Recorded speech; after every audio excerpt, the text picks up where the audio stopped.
Well, welcome back. What a lunch. Wow. I don't know how I'm going to stay awake. But try. Okay, that's why I use cartoons, keep you oriented. Now, if you remember, those of you who weren't here this morning, just to remind you that we have a website. That's the base of our ministry. And every Wednesday we send out a 5-minute video on how to change how you think and to be transformed, how to renew your mind. And so that just goes out free to anyone on our mailing list. So if you'd like to be on our mailing list, just fill out one of these slips on the resource table. And if you fill out a slip, you will qualify for the big draw tomorrow night. I know there's just such a buzz in the room. The electricity is amazing. Because this is a video that we did about why we should pray for the sick and people who are unexpectedly healed when we prayed for them. And just to remind you from this morning, can you remember how many parts there are to humans? Can you count? Yes, there's 3. That's right. There's your body and your spirit and then your personality. And remember, which of those 3 can have a malfunction that affects how you think, feel, and relate to others and steal your joy? All 3. That's right. So these are the 3 biggest joy stealers in your life. Any physical problem that interferes with thought control, so that's what we're going to talk about in this session. Spiritual attack, Satan loves to influence what you're thinking, because then he wants to steal your joy that way. And then, of course, the events of your past, but more important than the events, the conclusions that you made about the events, huge joy stealers, because that shapes your personality, okay? So tonight we're going to talk about the problem of shame. So that's a baggage issue. So that's a personality injury.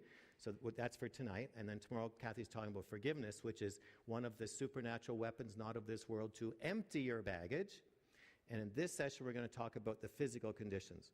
But all the other issues are on our resource table. And in this session, I'll explain how to use some of our resources.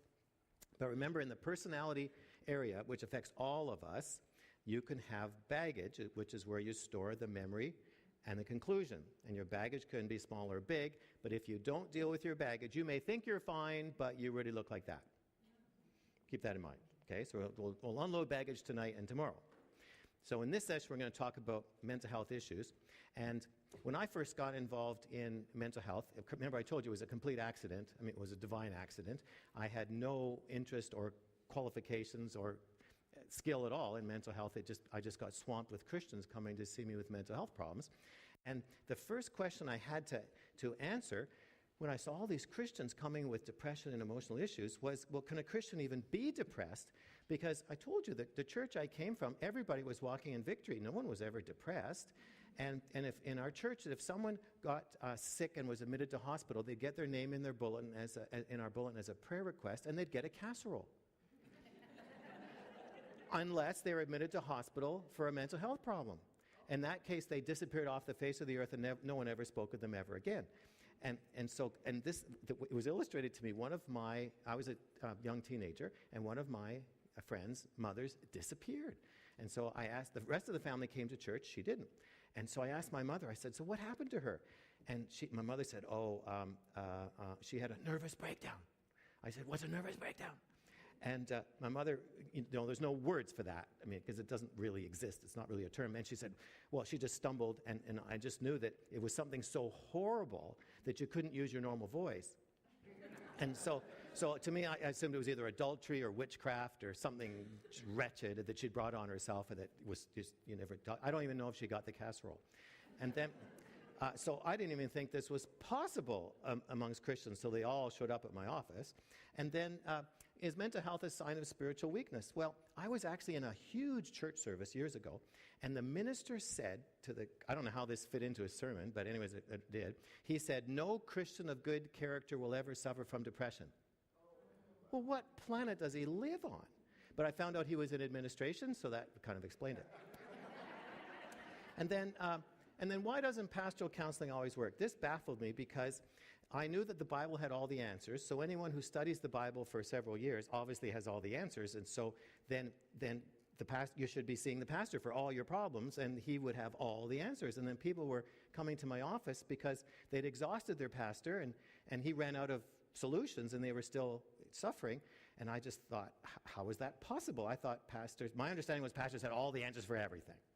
And of course, I had no answers for anything. I just wanted to put them to sleep. So it was very awkward for me.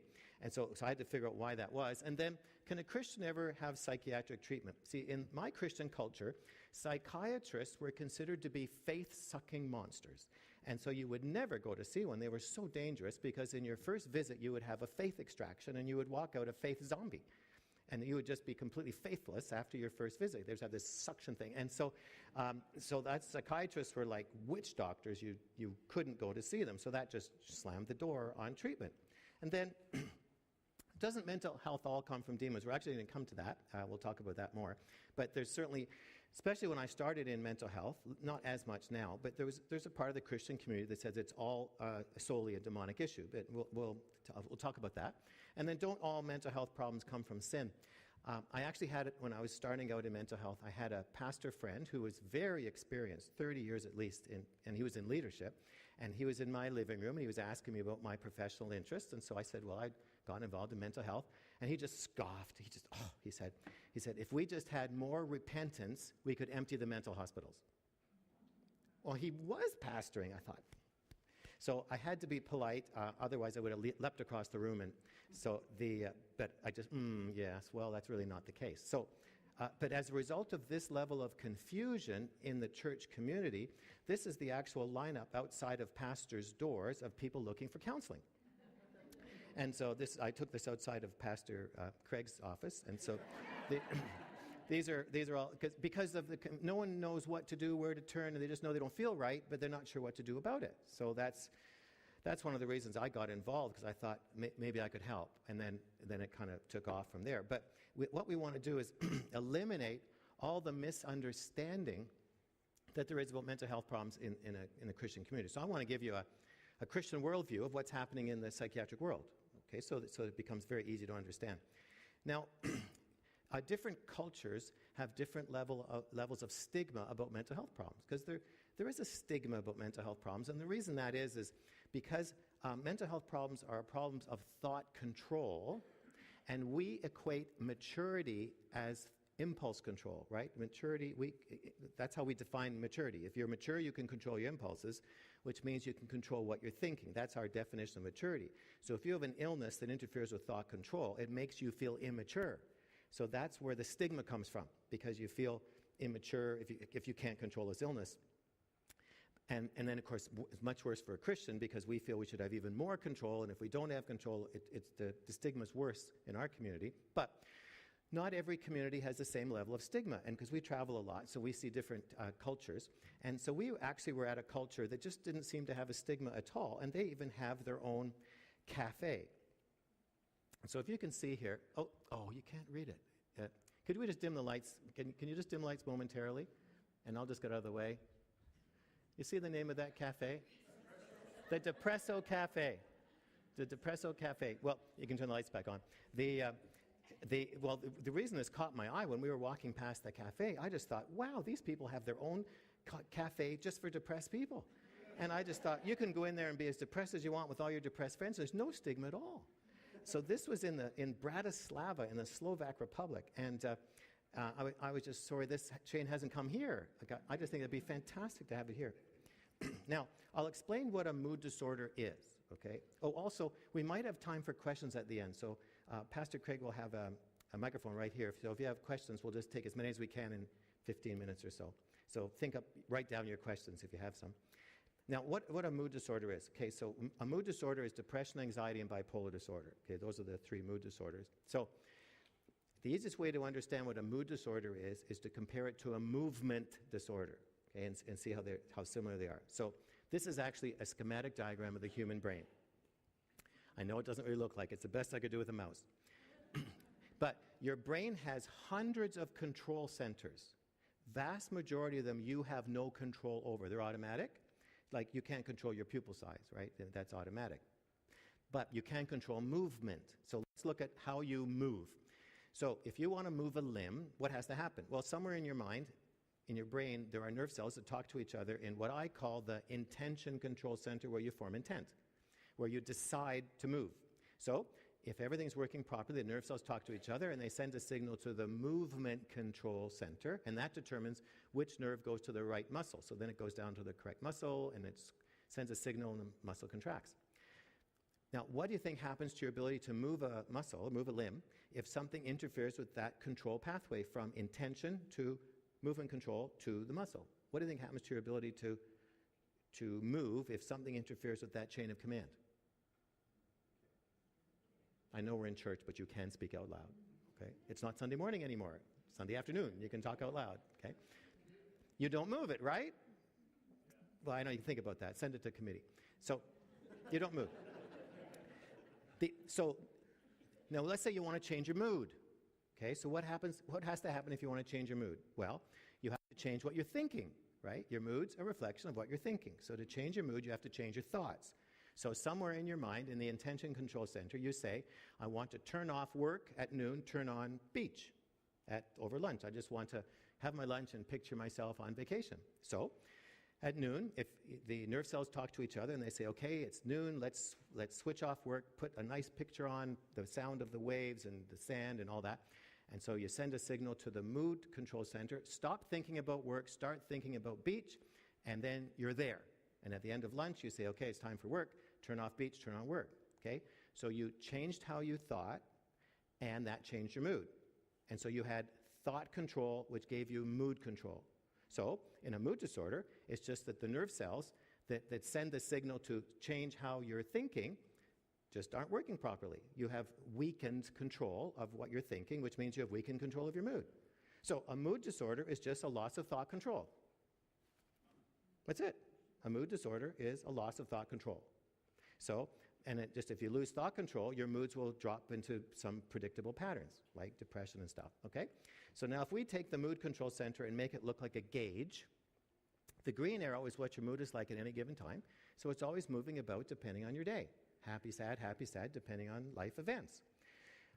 Now, as long as you stay in the normal range, then that's normal, because there is a normal fluctuation of mood depending on your events. But as soon as you leave the normal range of mood, then you're in abnormal and you need treatment for that. But the big issue is, how do you tell when you're in the normal range or outside the normal range? Because we have no test. You can't measure thinking. And so I had to come up with my own definition of what normal mood was to tell when someone had left the normal range and needed to be treated in my clinic. So here's my definition of normal mood. Normal mood is being relaxed, content, concentrating, in control of your thoughts, with a clear mood, consistently. Now, I don't know anyone like that either, but that's what normal mood is, okay? But as soon as you leave the normal range, you can't control your mind. You can't shut your mind off, okay? You can't shut your thoughts off. And so that's how you tell if you've slipped out of the normal range, is a loss of control. As long as you're in control, you can be happy and sad. So it's a control issue, all right? Now, where do mood disorders come from? Well, they run in families. They run in most of our families, actually. Like it's hard to find a family that doesn't have that, and if you find one, they're just pretending. So it's everywhere. Now, you could challenge me and say, well, how is that possible when we know that traumatic life events can trigger like anxiety or depression, like PTSD? Post-traumatic stress disorder is an event that triggers a mental health problem. So we know that's true. So how can it also be inherited when we know it can be environmental? Well, they're both right. What happens is you genetically inherit a risk for or a predisposition for a mood disorder if it runs in your family. But you may never get symptoms unless your circumstances are sufficiently stressful to trigger it or to express the symptoms. So you could be born with a very, very low genetic predisposition and never get symptoms ever, or only if you're massively stressed or traumatized. Or vice versa, you could be born with a very strong genetic inheritance potential and get symptoms without any triggering event. So it's a mixture of both. So they're both are correct. Now, how common are mood disorders? Well, we don't know because we have no test. We can't screen people like we can for vision disorders or thyroid disorders, so we don't know for sure. So these numbers are all based on interviews. So in an interview and a questionnaire, there's always room for error. So we know that at least 10% of the population has a mood disorder, but I think this really only counts the people who have come for help. And we know that 80% of people with mood disorders are mild. So they haven't come for help because they're managing, like they're functional, they're not bad enough to go and ask for help. So I call them the walking wounded because they're struggling with their mood, but it's not bad enough to actually they just say, well, it's my job, it's my wife, it's, they explain it away and think it's normal. And so that one of the reasons we've created, the reasons we do this kind of work, and we've created lots of self-assessment tools, is so that people can assess themselves before they crash. And so that's why we created a whole lot of resources for people to assess themselves. When I started out, I wrote this textbook. So the first third of the book is how to assess your mental health. The second third is how to understand spiritual warfare and the demonic attack on your mind. And the last third is how to do an inventory of your baggage. But if you've ever had depression or a loved one, you know that reading's hard. And then it wasn't long, and I realized that the person who needed to read it couldn't. So the family members were reading it out loud to them. And I thought, well, that's not the greatest. So then we went to video, because that was easier to concentrate on for the person who's affected. So we started to create videos. And so we created a video called Moods, which is underneath this banner, which is actually this presentation on a video. And so what I would do is, if I met someone who I suspected had a mood disorder, I just said, go home, watch the video with your spouse or a close family member, see if it describes you, and if it describes you, come back, tell me what symptoms on the video described you, and we'll talk about your next step. And so that was a huge success, because people could understand. It was easy to watch a video, but we got the family members involved, because the family member could assess the person better than the person themselves, because it's hard to assess yourself in mental health. But then we found that even some of my patients couldn't even concentrate through the 1 hour presentation. So then we switched to this 2-disc video set. This is actually 10 20-minute interviews from Huntley Street on mental health. And so we cover the same information that's in here, but it's in 20-minute segments, so it takes less concentration. So you can just watch it for 20 minutes, turn it off, then watch it another 20 minutes, turn it off. And so you get the same information. So this was the most useful tool we had for self-assessment for people who really were suffering a lot. And so these things are all available, of course. So we know that probably 10 to 20%. Like last fall, it was in the newspaper that the Ontario universities, their counseling departments were overwhelmed, because they said 20% of the first-year class are needing counseling appointments for mental health problems. So 20%. And those are the high achievers. So it's very, very common. And then if you... there we go. So we know that in women, it's slightly more common. There's a 20% lifetime risk in women. It's slightly more common than men, 1 in 5. Now, you might say, well, why is it more common in women? Well, it's genetic. I mean, why is heart disease more common in men and pregnancy is more common in women? Okay, it's genetic. So there's something, it's genetic. It's a genetic difference. So, there are different conditions more common than others. But we know that if we include all of the mental health diagnoses, not just depression, 1 person in 5 at some point in their life will have a mental health problem that needs a doctor. Okay, so we're talking astronomically large numbers of people. In fact, I don't think there's a condition in medicine. There's only 2 conditions in medicine I'm aware of that are more common than mood disorders, which is short-sightedness, so that's 40% of the population, and obesity, which is probably like 90% of the population. So mood disorders are very, very common. Now, the incidence in men is less. So it's 10% lifetime risk in men, roughly. So why is that? Well, I explained it's genetic. There's something genetically different about men that lowers the incidence of mood disorders in men. And I think, actually, I've been studying this for a long time, because I work with people for a long time. And there's something, men have a Y chromosome that women don't have. So there's something about a Y chromosome that seems to lessen the incidence statistically. And this is actually what it is.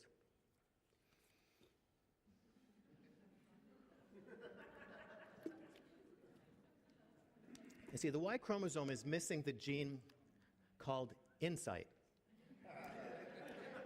So it's very difficult for men to assess themselves. And so that's why in my clinic I always insisted a man would never come by himself. He always had to come with a woman who knows him better. And so I would just say, how are you? Fine. And then she would tell me the whole story. So actually I think the incidence in men and women is almost the same. The difference is very small. It's just that men don't fill out the survey. So that's why their incidence is lower. They say it's a woman's problem, and they throw it away. Now, schizophrenia is not a mood disorder. I'm mentioning it just for completeness, because you're going to probably ask what it is. So it's a disorder of orientation. So remember in the control centers, there was the mood and there was the movement, and then there was an orientation control center. So schizophrenia is a chemical imbalance, what's often genetically inherited, but it's an orientation problem. So that means there's a sense of, you can't tell what's real, what's imaginary, what's a dream, what's really happening, so that you can hallucinate. So it's a different kind of problem, different medications. But it's not split personality. That's the important thing, okay? I understand that in the original Greek, schizophrenia means two people. But has no connection to the disorder at all. Okay? It's not a two-people thing. So don't ever say, I'm just feeling a little schizophrenic about should I take an umbrella or not, it might rain, it might not rain. Okay? Don't say that. Okay? That's totally different. Now, the big problem in mental health is we don't have a test. And that's why the diagnosis and treatment is still controversial. People argue about who should be on medicines, who shouldn't, and is it a conspiracy of big drug companies and all that stuff. It's because we don't have a test. So the diagnosis is always based on interview and checklists and do you have enough symptoms to fit? Okay, so that's why it's controversial. As soon as someone comes up with a test, they'll get the Nobel Prize because we could just screen the whole population. So it'll be easy, but it isn't at the moment. So if you now go back to that gauge, so let's talk about depression. So in depression, the green arrow moves into the red zone. And so how do you tell when you've entered the red zone? Or in other words, how do you tell when you go from a normal down, because there is such a thing as a normal down, to an abnormal down that needs treatment? That's the big issue, is what's normal, what's not normal. Because being down is a normal phenomenon. So I had to, because I was the one writing the prescription, I had to come up with a criteria for what is appropriate, what's treatable, what's just normal, and you could wait it out or have counseling. Well, here's how you tell the difference between discouragement and depression. So discouragement is when you're here. Depression is here. Okay, so how do you separate that? So discouragement is a normal down. So in discouragement, it's transient, it comes and goes. Like there's a cause, like something happens, you feel down about it. And it doesn't last forever, but you can still enjoy other things. Like you might be down about work, but you're okay at home, or vice versa. It affects part of your life. And in discouragement, you're still spiritually stable. God still loves you. You're still going to heaven. You still feel connected with God. But this part of your life is uncomfortable or painful. But most importantly, you can control your thoughts. Remember I told you what a mood disorder is? It's a loss of thought control. So as long as you have control, then you can concentrate. So that's the key symptom to look for. If you're wondering, do you need medicines or not, is in your downness, can you control it? Can you shut it off, go do something else, go think about something else? And can you concentrate? Because concentration is a reflection of your control. Okay, so that's how you can assess yourself, is the concentration aspect. Now in depression, it's very different. Depression is much more prolonged. There we go. Well, that's not it. It's high tech, low tech. Okay, in depression, it's much more prolonged. The average person in my clinic, after they recovered, I just asked them, when's the last time you felt this well? And the average answer was 20 years. 20 years. Now, they were only aware of their depression for probably 5. It takes 5 years to get an appointment in Ontario for someone to fix it. But it was usually 5. But after they were well, and I asked them, well, how long have it been since you felt like this? They would say about 20 years. Because it comes on very, very gradually and then crashes. And so that's why we're trying to get people to assess themselves before the crash, so then they recover faster and they don't waste 20 years. So that's why I'm very aggressive with treatment and education, is if you can catch it early, you recover faster, don't waste as much time. Don't wait for the crash, in other words. So it's very prolonged. There's a loss of interest in everything, not just part of your life. Every part of your life, like even holidays, like who cares? You lose interest in everything. And there's a sense of hopelessness. You feel very alone, very cut off from people. And of course, you feel cut off from God, because you feel cut off from people you can see, let alone of someone you can't see. Okay, so it's very isolating. But most importantly, when you've crossed the line into the red zone, you can't shut your mind off. Loss of thought control. And if you can't shut your mind off, you can't concentrate. So that's the most important criteria, is can you shut your mind off, can you concentrate? So then the most useful screening question for yourself, or if you're trying to help someone, or if you're in ministry, or if you're a counselor, and you're talking to someone who is struggling with their mood, the most important screening question is, can you shut your mind off? Okay, that's the most helpful. If you're in prayer ministry, can you shut your mind off? Okay, that would, and for a long time. So that's the tip-off that it could be physical, not just personal, okay? Now, in depression, the symptoms are very, very diverse. Everyone has a slightly different way of suffering, but what they all have in common is negative thinking they can't stop. Okay, it's all negative, but some people overeat, some people don't eat, some people oversleep, some people can't sleep. It's very diverse, but they all have in common, I can't shut off unwanted negative thoughts. Okay, so some people say, well, I'm not depressed, I don't want to kill myself. Well, wanting to kill yourself is a very rare symptom of depression. It's very, very uncommon.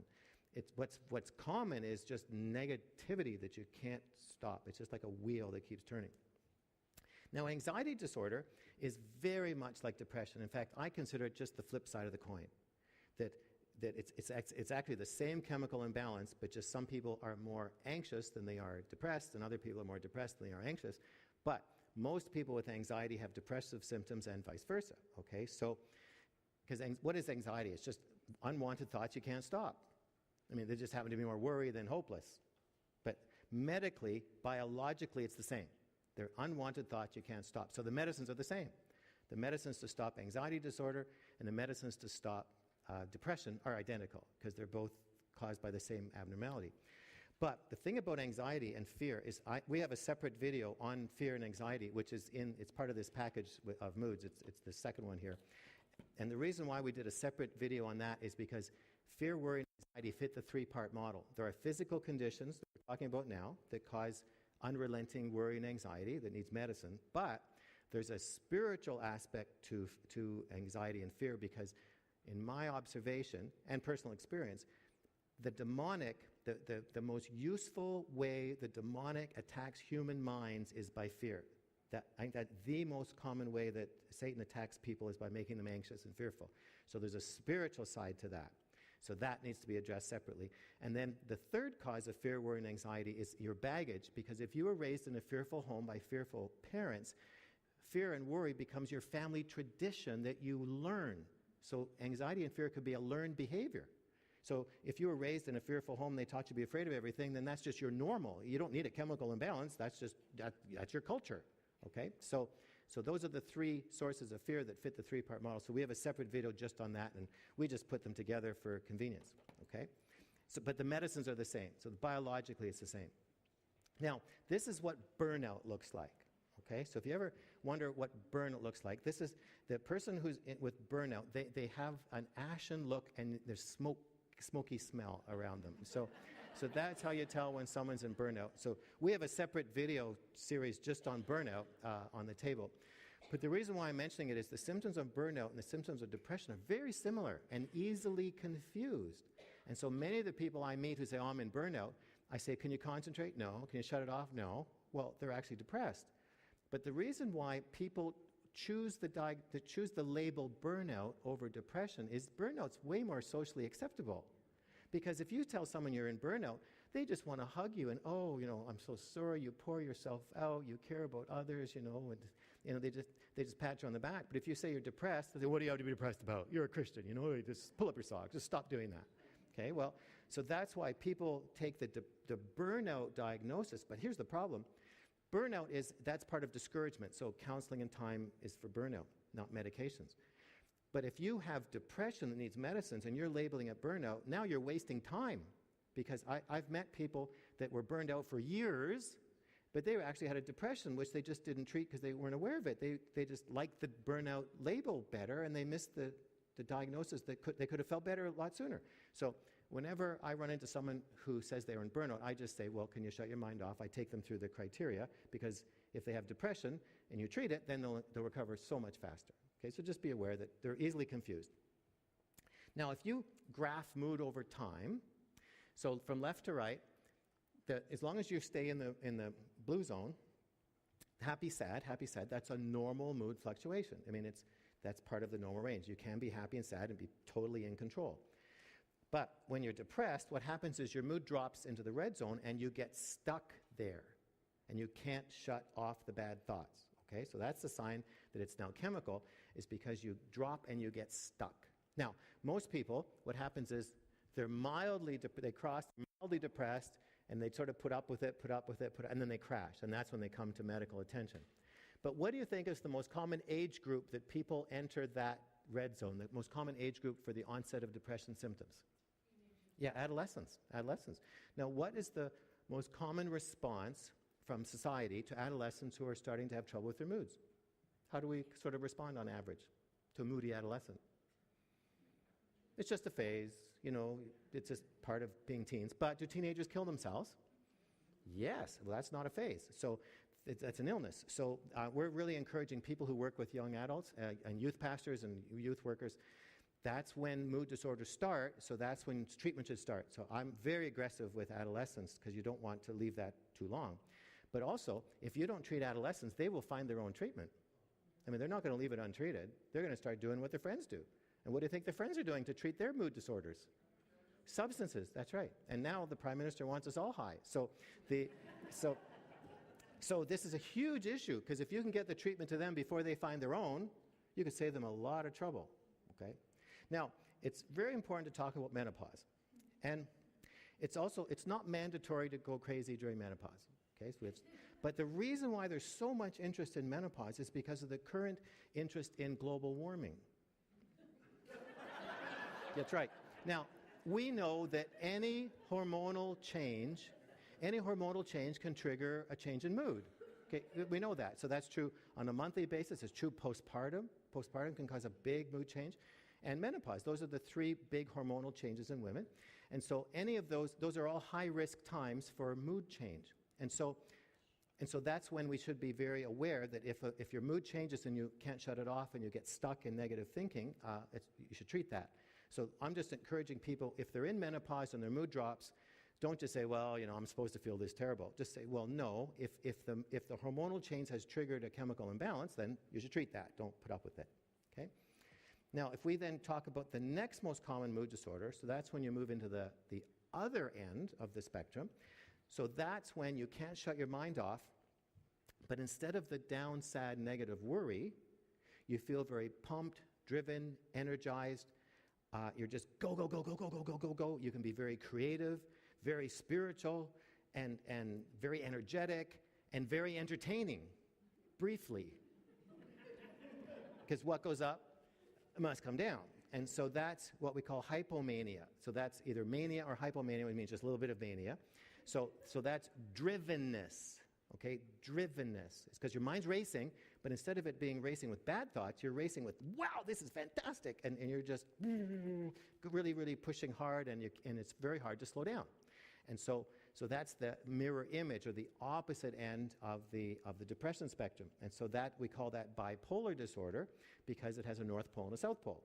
But you don't have to be happy in the upswing. You have to be driven. Okay, so driven, you're not always happy. In fact, driven people are often like that, because if you get in the way of someone who's driven, they will explode. Okay, so like road rage, so they're very short fuse.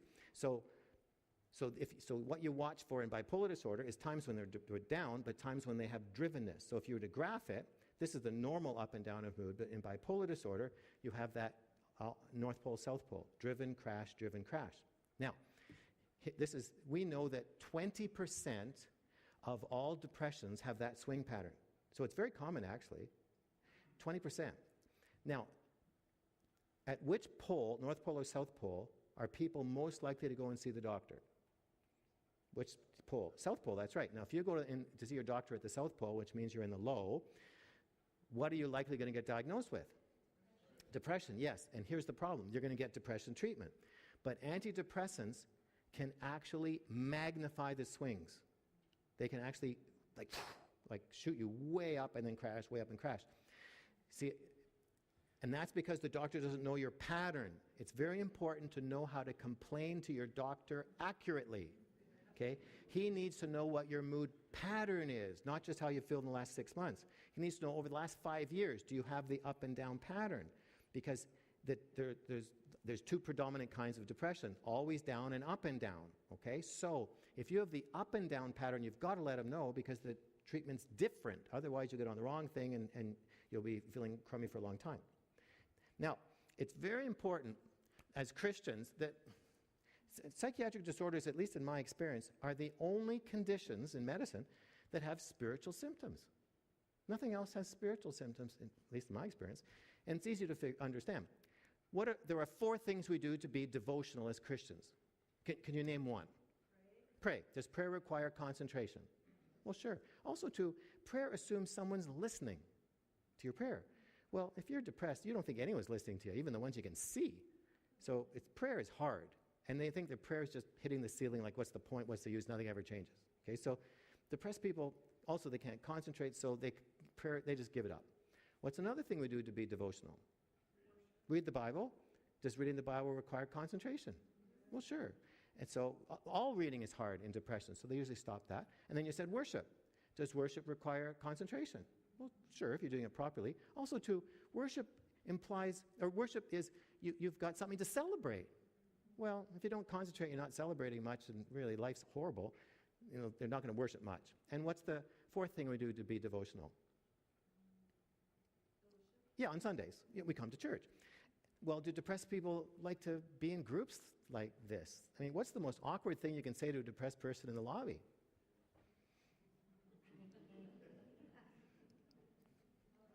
Right, how are you?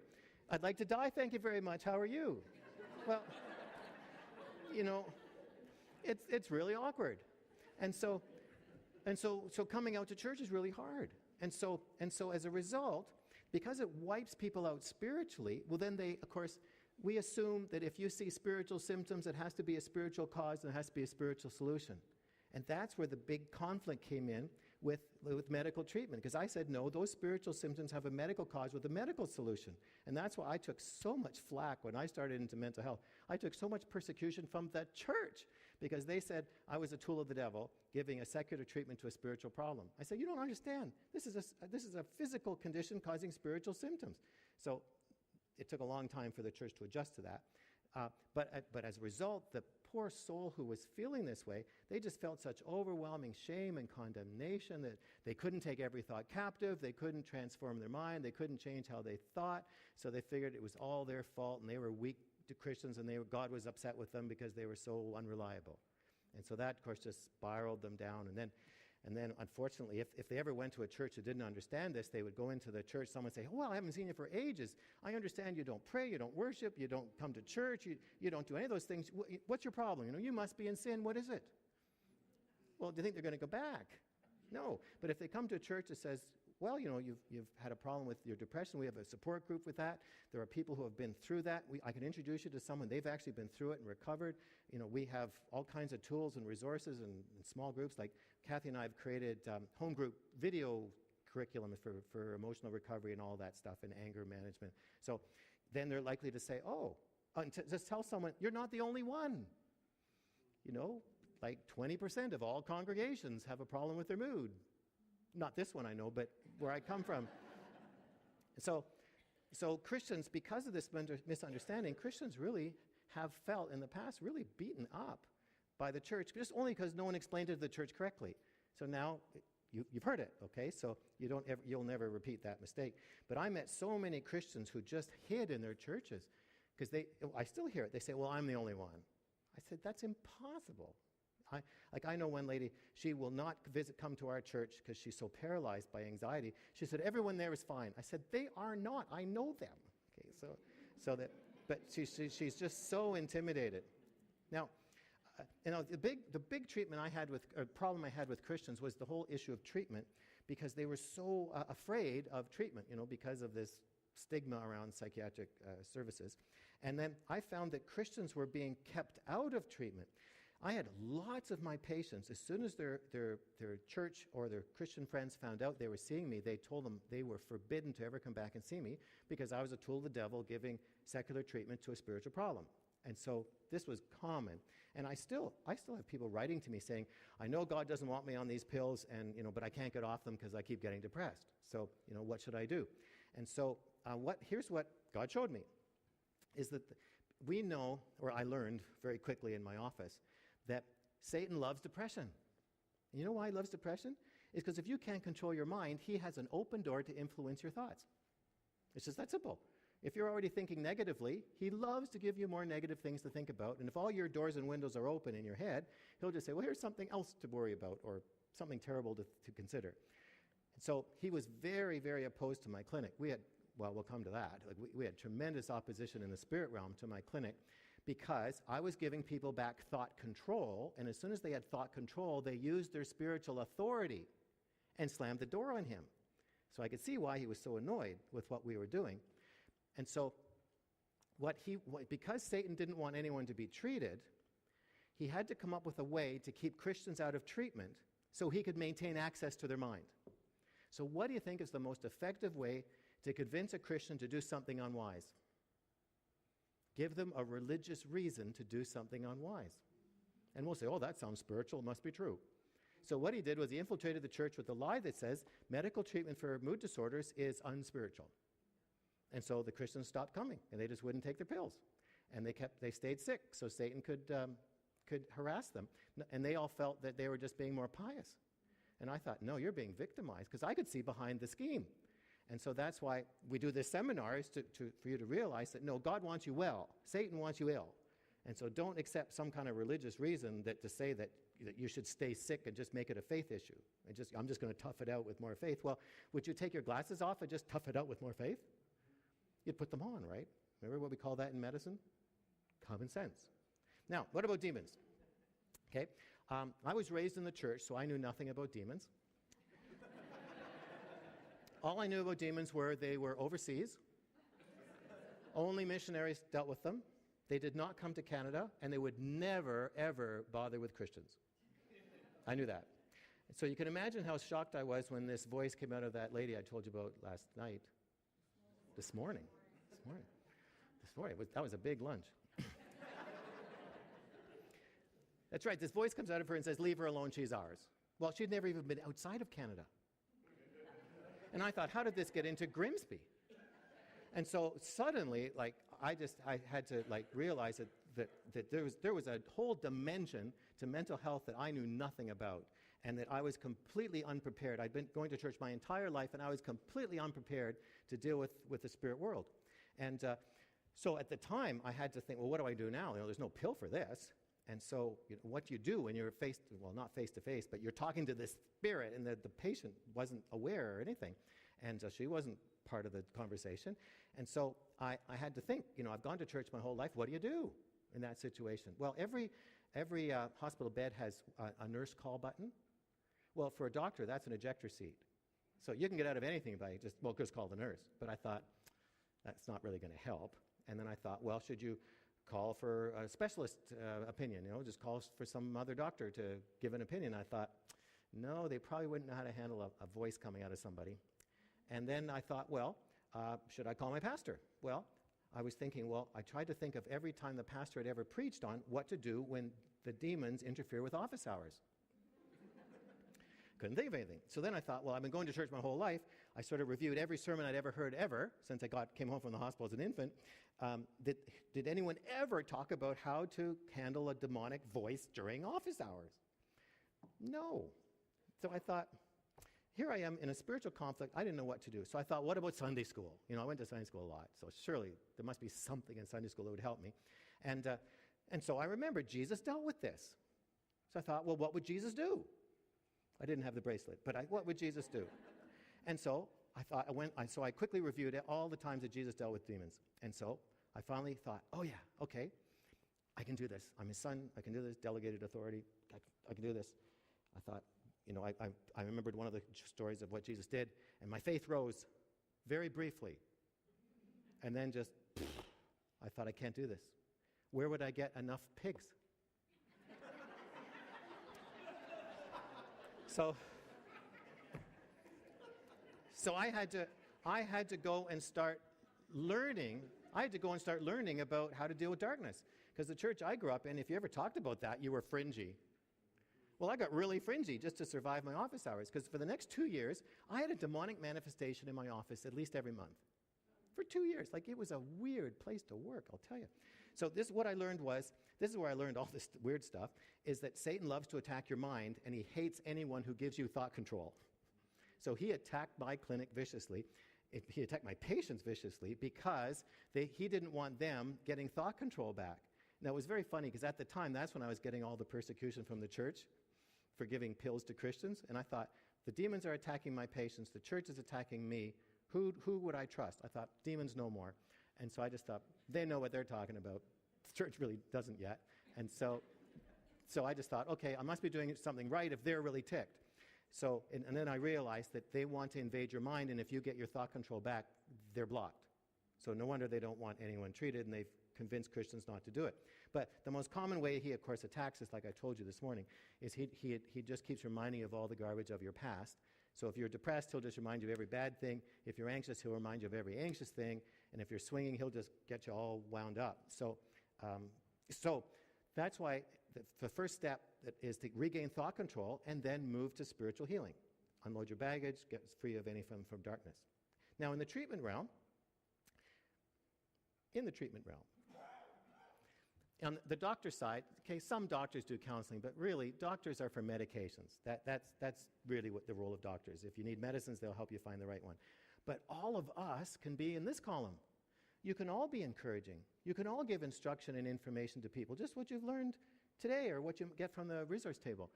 Exercise is a very valuable tool for recovery from mood disorders. It's very valuable to help with mood. Praying for and with, remember, they don't pray much because of their poor concentration. Therapy or counseling is very valuable. I think the whole planet should be in counseling. And deliverance prayers are very useful, very useful. Just to pause about that, so the way I dealt with people who were under tremendous demonic attack in their mind was the first step I did was to get thought control, and then they were able to use their authority. Because what I had noticed was most demonic components of mood disorders is the demonic is riding in on an open door. So if you close the door, they don't have that opportunity to ride in on it. So the demonic was just magnifying a pre-existing condition. However, I did have a couple of patients that the demonic was the entire cause of their disorder. So that was uncommon, but I did actually see it, and I actually proved it one day. I was at a church service in Toronto. I was just in the crowd, and at the end, one of my patients spotted me, and she asked if I would pray for her because she was having a bad week. And I'd been treating her for a few months, and she had made a pretty good recovery, but not 100%. And so I said, sure, I'll pray for you. So I prayed for her, and then it wasn't a long prayer, and then I saw her again a month later for her regular visit, and she said, when you prayed for me, and her exact words were, I felt it leave me. My mind's been clear ever since. So for a very small number of people, it actually is demonic, but for the vast majority, it's a demonic magnification. But with what you've learned just even today, we don't have to shun or misunderstand people. This is, the same way you wouldn't misunderstand someone wearing glasses. Now, what about treatment? Okay, remember, this was the big hurdle for Christians. They had real trouble accepting treatment, and because drugs were so secular. But we want to be scriptural, right? As Christians, we always want to be scriptural. So I want to be scriptural. So this is actually the only photograph we have of Moses. It's the only one we have. Now, in Numbers 11 and 15, Moses is over his head, and he is just really down and frustrated and overwhelmed by how difficult these people were. He had a terrible pastorate, like he had the most difficult congregation on the planet. He had the only congregation on the planet. He wanted to transfer, but there was nowhere to transfer to because he had the only church. And so he was really stuck. And in that verse, you will never hear a minister preach on that verse unless you choose to, but he says, if you love me, kill me. So you can see why no one preaches on that on Sunday morning. So he says, if you love me, kill me. Now, what do you think his mood was like that day? Well, I don't know if he was clinically depressed, but would you say he's a bit down? Right. Maybe burned out.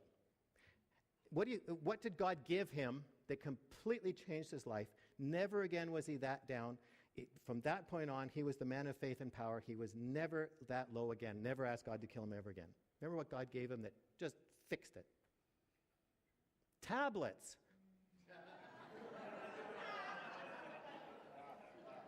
Tablets. Well, like, duh. Now, they were too big. He had to break them. Right? So we do that too. So if Moses can take his tablets, so can you.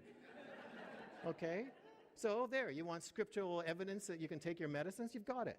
Or, can a Christian wear glasses? Some of you seem to have overcome that. Now, as far as how the treatments work, the antidepressants, all they do is bring your mind back to clarity. They just correct the chemical imbalance so you regain thought control. So your mind is clear again. Now, that means they're not narcotic, they're not habit-forming, they're not addicting. In fact, don't take my word for it. Have you ever heard of anyone arrested for trafficking in antidepressants? No. You know why? Why would anyone on the street buy something to make their mind clearer? That has no street value whatsoever, okay? So that's all they do, is they just correct that imbalance. But now for bipolar disorder, there are mood stabilizers that bring the mood back to normal. They just bring the highs down and bring the lows up, and so you stabilize again. But here's something that you're going to have to forgive me for, but it's really important. I'll just let you read it. Let God speak to you. Okay, caffeine makes your mood worse. And it's so simple. I learned this from patients. They said, when I had a caffeinated drink, my mood got worse. My anxiety was worse, my depression was worse for about 6 hours. It's very easy to explain. Caffeine's a stimulant. Makes everything go faster. So if you've got bad thoughts you don't want and can't stop, they just go faster. If you're anxious, it just makes your anxious thoughts louder and faster. It makes your heart rate go faster. So it just speeds everything up. And so when I took my entire practice off of caffeine, and people got better faster on lower doses of medicines. Like, that's just not that complicated. Stop something that's making it worse. And so caffeine is your enemy. So I refer to a caffeinated drink as anxiety in a cup. So you realize that when you have a mood disorder, okay, you're in the grip of an illness. It's not something you choose to have. And to tell someone, well, just stop worrying. What do you have to worry about? The Bible says stop worrying. Well, that's the same as telling them to go home and get taller. Okay, like, it's useless. And so depression and mood disorders are invisible handicaps. So they're very, very common, but you just can't see them. And that the depression is actually, it's a potentially life-threatening illness in a small percentage. And so even with the little bit we're learning this weekend, you could actually save someone's life by giving them the right information at the right moment, because you have no idea how bad someone's feeling when you're talking to them. And you might just say the right thing, and they'll just turn around. Like, I've had people write to me when they've written to me to say, I was going to kill myself, I had the pills, I had the alcohol, and it was 3 o'clock in the morning, I was just about to do it, and I was channel flicking, and I came across Huntley Street, and you were on Huntley Street, and you described me exactly. And then I realized, and you said, you don't have to kill yourself. And then I threw away the pills and went to get help. Like, you have no idea when God's going to put someone in front of your path and you're going to say the right thing. You won't know that you just saved their life. You won't even know.